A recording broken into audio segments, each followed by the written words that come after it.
Почитувани, уште еднаш на дело видовме како лидерите кои наводно се залагаат за демократизација и демократски вредности за 5 минути можат да се договорат.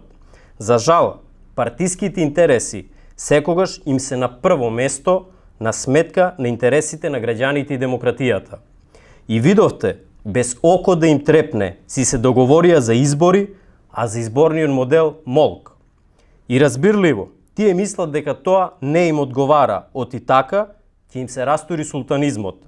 Но при тоа, свесно или несвесно, тие со незалагање за промена на изборниот модел, сушност се заложници на ДУИ.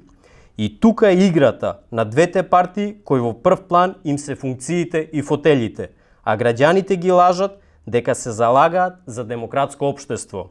СДСМ и ДПМН одработуваат директно за Али Ахмети, држејќи го како балансер за тоа кој ќе направи влада.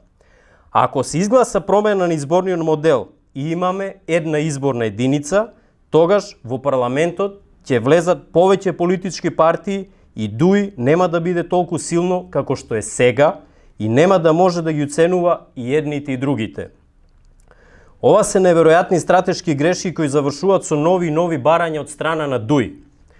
Доста е уцени од ДУИ да биде најголемиот добитник на сите избори. Додека Мицкоски заев се расправат кој со кого се гушкал, Ахмети си најавува уште една голема победа. Ние нема да дозволиме да се потисне прашањето за промена на изборниот модел. Бараме сите гласови да бидат правично и праведно распоредени во пратеничките мандати. Ако ги прашувате граѓаните која е насоката после она што ни се случи во Брисел, тогаш навистина треба да се почитува нивната волја.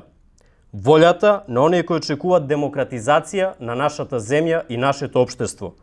А тоа е возможно само преку измени во изборниот модел. СДСМ и ДПМН сега се ставени на тест.